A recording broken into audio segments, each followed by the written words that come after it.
Ձեռքից Wyoming Star թերթի երկրորդ համարն է, այն ինչպես առաջինը անվճար տարածվել է մայրաքաղաքի տարբեր հատվածներում, առանց խմբագրության հասցեի անստորագիր հոդվածներով, սակայն հստակ ուղերձներով։ Ամերիկյան ներկայացվող, սակայն Մոսկվայում տպված թերթի անվանումն այս անգամ հայերենով է։ Factor TV-ն երկրորդ ուսումնասիրությունն է կատարել պարզելու համար հերթական համարում տեղ գտած տվյալների փաստահենությունը, Ռուսաստանից Հայաստան տեղափոխման ուղին, ինչպես նաև տարածման գլխավոր դերակատարներին։ 12 էջանոց թերթի հոդվածներից որևէ մեկի հեղինակը նշված չէ։ Wyoming Star-ն այս անգամ անդրադառնում է առաջիկա խորհրդարանական ընտրություններին։ Թերթը շոկային է որակում Միջազգային հանրապետական ինստիտուտի հարցման տվյալները, որոնց համաձայն, եթե հաջորդ շաբաթ անցկացվեին խորհրդարանական ընտրություններ, ապա հարցվածների 29%-ը կընտրեր քաղաքացիական պայմանագիր կուսակցությանը, 11%-ը ուժեղ Հայաստանին։ Հոդվածում հարցականի տակ է դրվում հրապարակված արդյունքը, ակնարկ է կատարվում, որ հարցում իրականացնող կազմակերպությունն անաչառ չէ։ Օտարերկրյա անհայտ ֆինանսավորմամբ թերթի անանուն հեղինակը հորդորում է զգուշություն ցուցաբերել օտարերկրյա ֆինանսավորմամբ իրականացված հարցումների տվյալներին վստահելիս, ընդ որում ինքն իր հորդորին չի հետևում։ Հոդվածում հղում է արվում մեկ այլ օտարերկրյա, այս դեպքում ռուսական աղբյուրի National Media Group-ի կողմից արված հարցումներին։ Factor TV-ն որևէ հաստատում չի գտել, որ National Media Group անվանումով ռուսական մեդիա հոլդինգը երբևէ նման հարցում է անցկացրել Հայաստանում։ Մեդիա մոնիթորինգով զբաղվող միջազգային կազմակերպությունները NMG-ն դիտարկում են որպես Ռուսաստանի պաշտոնական քարոզչության կարևոր խոսափող։ Ի դեպ, այս հոլդինգի տնօրենների խորհրդի նախագահը Վլադիմիր Պուտինի հետ սերտ հարաբերություններ ունեցող օլիմպիական չեմպիոն Ալինա Կաբաևան է։ Թերթի առաջին համարի էլեկտրոնային տարբերակում հոդվածների գոյություն չունեցող երկու հեղինակի անուններ նշվում՝ Ջո Յանս եւ Միշել Լարսեն։ Երկրորդ համարում հեղինակների թիվն աճել է, նրանց թվում նաեւ հայկական անուն է նշվում՝ Լուսինե Մարալիկյան։ Կայքում նրա կենսագրության հատվածում նշվում է, որ սովորել է Մոնրեալի Կոնկորդի համալսարանում, ծնվել ու մեծացել է Ամերիկայի Միացյալ Նահանգներում։ 2020 թվականի 44-օրյա պատերազմից հետո տեղափոխվել է Երևան։ Սակայն Հայաստանի ընտրողների ռեգիստրում, ինչպես նաեւ սոցիալական ցանցերում Facebook, Instagram, X, Telegram եւ անգամ ռուսական վկոնտակտեում նման անուն ազգանունով անձ չկա։ Wyoming Star-ը ինչպես առաջին, այնպես էլ երկրորդ համարում որոշ վերլուծություններ վերագրվում են Էլեանոր Մարկով անունով քաղաքագետի։ Նա ներկայացվում է որպես Atlas Եվրազիա խմբի արտահասթիկային գիտաշխատող դոկտոր։ Նման անունով փորձագետ եւս գոյություն չունի։ Ի դեպ, մինչև այս նյութը պատրաստում էինք, տեղեկացանք, որ կայքում նոր հրապարակում է եղել Իրանի զարգացումների մասին, որտեղ կա Հարվարդի Քենեդիի անվան պետական կառավարման ինստիտուտի գիտաշխատող Դավիթ Գրիգորյանի մեկնաբանությունը։ Գրիգորյանից պարզեցինք, որ նա չի շփվել որևէ լրագրողի հետ, ստացել է գրավոր նամակ եւ արձագանքել դրան։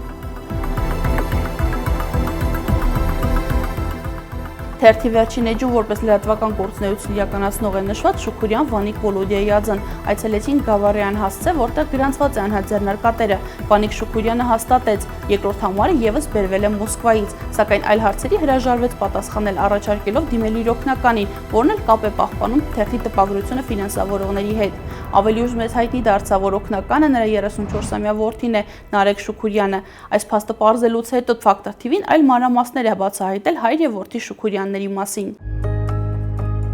Գավառի նույն հասցեում հաշվառված է 4 անհատ ձեռնարկատեր, այդ թվում Շուքուրյան Վանիկ Վոլոդիայի, Նարեկ Շուքուրյան Վանիկի եւ Սուրեն Շուքուրյան Վալոդի ածները։ Վերջինի գործունեությունը ժամանակավորապես դադարեցված է, զբաղվել է ավտոմեքենաների տեխնիկական սպասարկմամբ եւ նորոգմամբ, իսկ Նարեկ Շուքուրյան Վանիկի ածն սնանկ է ճանաչվել։ Ձեր հարցի պատասխանները, ձեզ ամենուրեք որ մի հարց է կոնկրետ, հետաքրքրում է, ձեր հարցի պատասխանը ձեզ կտանք։ Մենք էլ ձեր հարցը մի քիչ կտանք, հասկանանք Նարեկ Շուքուրյանը Գավառում մեր բոլոր հարցերին խոստացավ ավելի ուշ պատասխանել, սակայն ոչ միայն կապ չհաստատեց մեզ հետ, այլև մեր բոլոր հեռախոսազանգերը թողեց անպատասխան։ Փորձելով պատասխաններ գտնել մեր հարցերին, ուսումնասիրեցինք Նարեկ Շուքուրյանի կենսագրությունը եւ հետաքրքիր փաստեր բացահայտեցինք։ Այսպիսով, Նարեկ Շուքուրյան մարդ այլևս գոյություն չունի։ Նա փոխել է ինչպես անունը, այնպես էլ ազգանունը, 2023-ին դարձել Դավիթ Իսրայելյան։ Մեզ զարմացրեց նաեւ նրա հայրանունը Սուրենի։ Պարզվում է Վանիկ Շուքուրյանը 62 տարեկան հասակում 2022-ի մայիսին փոխել է անունը ու դարձել Սուրեն։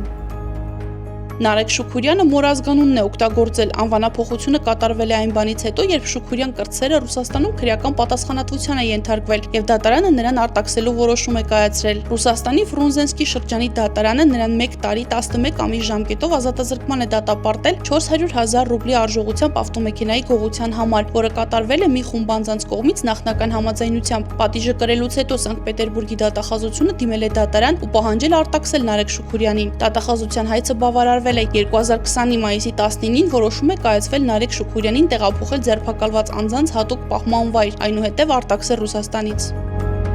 Եվ ահա անվանափոխությունը հնարավորություն է տվել Նարեկ Շուքուրյանին այլ անվան տակ մուտք գործել Ռուսաստան ու աշխատել այնտեղ։ Մեր ունեցած տեղեկությունների համաձայն նա Մոսկվայում մեքենավարման հրահանգիչ է աշխատել։ Նրա հետ ունեցած մեր խոսակցությունից պարզ է դառնում, որ գործընթացում ավելի շատ հենց ինքն է ներգրաված։ Պարզապես տպաքանակի ներմուծումը Հայաստան իրականացվում է նրա հոր Adzei միջոցով։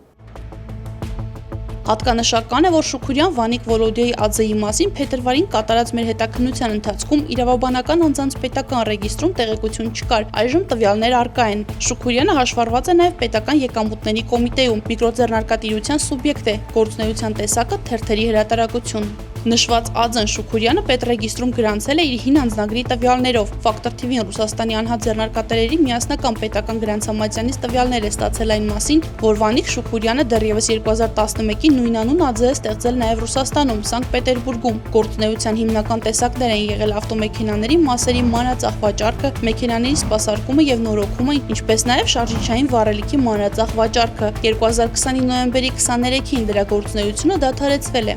Ստացվում է ինչպես Ռուսաստանում, այնպես էլ Հայաստանում Վանիկ Շուքուրյանը զբաղվել է մեքենաների մասերի վաճառքով եւ դրանց վերանորոգմամբ, որևէ առնչություն չի ունեցել լրատվական եւ խմբագրական գործունեության հետ, նույնն է նրա որդին։ Բարձրորակ եւ թանկարժեք գունավոր տպագրությամբ թերթերը, որոնք Վանիկ Շուքուրյանը տեղափոխում է Հայաստան, չի վաճառում, անվճար տարածումը հիմնականում Երևանում, դրանից շահույթ չի ստանում։ Մենք դիմեցինք պետական եկամուտների կոմիտեին հայցելով տեղեկատվություն, արդյոք նշված Adzեն թերթերի ներմուծման հայտարարներ ներկայացրել է եւ արդյոք անհատ ձեռնարկատերը կատարել է իր հարկային պարտավորությունները։ Կոմիտեից ուղիղ 1 ամիս պահանջվեց, որպեսզի հայտնեն Վանիկ Շուքուրյանի կողմից իրականացված ներմուծման եւ արտահանման վերաբերյալ հայցվող տեղեկատվությունը ենթակա չէ տրամադրման։ Վանիկ Շուքուրյանի միասնական հաշվի կամ վարչական ակտի միջոցով մարված պարտավորությունների վերաբերյալ տեղեկատվություն առկա չէ։ Նրա մասով հարկային հարաբերությունները կարգավորող իրավական ակտերի պահանջների խախտման եւ կիրառված պատասխանատվության միջոցների վերաբերյալ տեղեկություններ առկա չեն։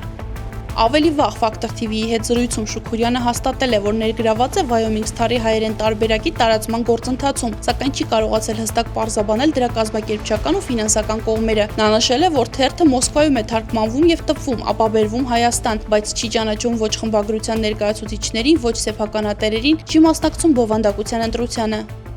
Աշխատակազմում քանի հոգի կա այս պահին։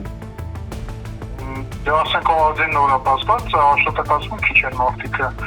կամացի շատանան։ Այս պահին մենակ դուք եք, թե այլ մարդիկ էլ կան։ Մենակ դուք եք։ Իման ինչքան մենակ 3000 €, եթե ասենք ոսկի շատանում է,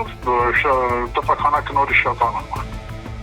Ժողովուրդը զարգանում են, կարծում են։ Սեփականատիրոջը կամ խմբագրի հետ ծանոթ եք դուք։ Եվ որ ճիշտ ասեմ, ես ոչ, իսկ ասենք ում են գործակցում են, իրանք հա։ Ռուսաստանում թերթի տարածման համար պատասխանատու անձանց կապերը եւ քրեական անցյալը լրացուցիչ հիմք են տալիս պնդելու, որ այս նախագիծն ուղղորդվում է դրսից եւ ունի հստակ քաղաքական նպատակներ։ Չնայած թերթի ֆինանսավորման աղբյուրը չի բացահայտվել, հավաքված փաստերը ցույց են տալիս, որ թերթում հրապարակող նյութերը հենվում են չստուգված կամ անհայտ ծագման տվյալների վրա։ Դրանց հեղինակները չեն նույնականացվում, իսկ տարածման գործընթացը իրականացվում է բովանդակությունից անտեղյակ քրեական անցյալ ունեցող միջնորդների միջոցով։